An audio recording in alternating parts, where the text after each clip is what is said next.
Assalamualaikum warahmatullahi wabarakatuh. Apa kabarnya anak-anak? Mudah-mudahan puasa hari ini dilancarkan dan dimudahkan sampai nanti maghrib ya. Oke anak-anak, hari ini kita akan belajar tema 8 subtema 3 muatan pelajaran matematika ya, tentang menyajikan data dan tabel dalam diagram. Cara mengumpulkan data. Data adalah catatan informasi mengenai suatu perihal. Data dapat dikumpulkan secara langsung maupun tidak langsung.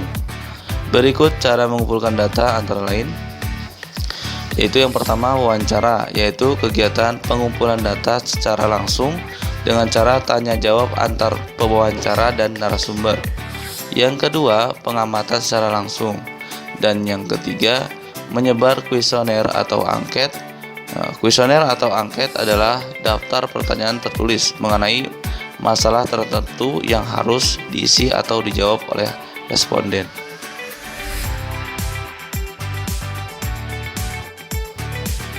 Berikut contoh tabel pengumpulan bendera dalam mencari jak. Perhatikan contoh berikut. Nah, di sini ada sebuah tabel ya. Tabel tentang menunjukkan bendera yang merah ada 3, dan bendera yang kuning ada 7, dan yang hijau ada 3. Nah, dari data ini kita bisa sajikan dalam bentuk diagram seperti ini ya. Nah, untuk bendera merah ada 4, bendera kuning ada 7, dan bendera hijau ada 3.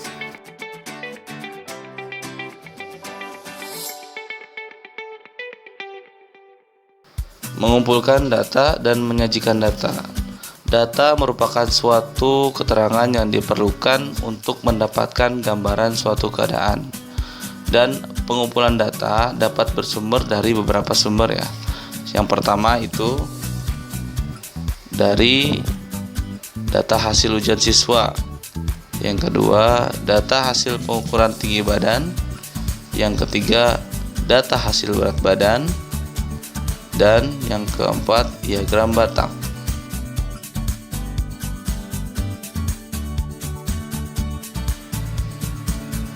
Untuk supaya lebih paham ya, perhatikan contoh berikut.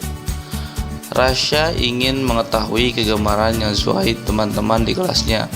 Untuk itu, Rasya bertanya kepada setiap temannya mengenai kegemaran yang mereka sukai.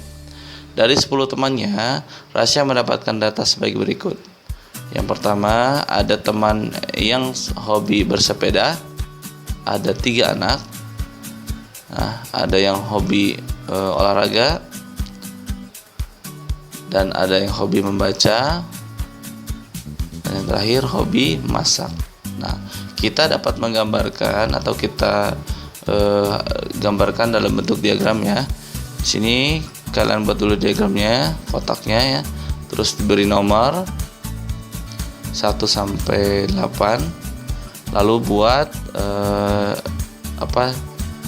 tentang hobinya ya. Di sini ada bersepeda, membaca, olahraga, dan memasak. Untuk bersepeda ada 3 anak, dan yang membaca ada 2 anak. Untuk yang olahraga ada berapa? Ada 1 ya. Dan yang memasak ada 4 anak. Jadi kegemaran yang paling banyak disukai adalah memasak ya. Dan di sini kalian bisa lihat.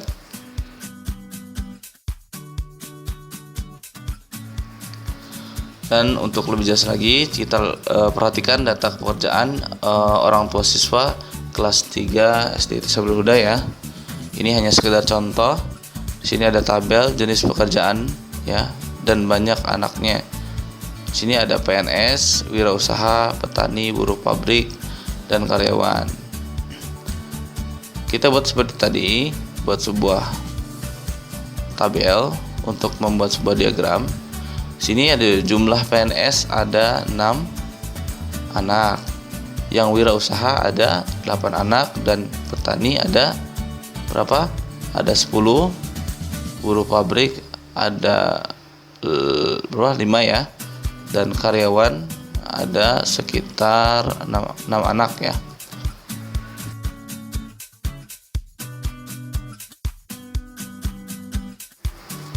Nah, setelah itu kita coba menafsirkan data yang disajikan dalam bentuk diagram. Diagram makanan tradisional yang disukai anak SD Tisabel Huda. Nah, ini ya kita coba tafsirkan diagram ini ya. Berdasarkan diagram dapat diketahui banyak anak yang suka onde-onde ada 40 anak ya. Terus banyak anak yang suka klepon ada 25 anak. Nah, selain itu, informasi di atas juga kita dapat menggali informasi lain. Contoh, makanan yang paling banyak disukai adalah kue lapis. Makanan yang paling sedikit disukai adalah dodol ya. Dan jumlah seluruh siswa yang menyukai makanan ada sekitar 160 anak. Ya, alhamdulillah, sekian dulu yang ingin Bapak sampaikan. Mudah-mudahan dapat kalian pahami.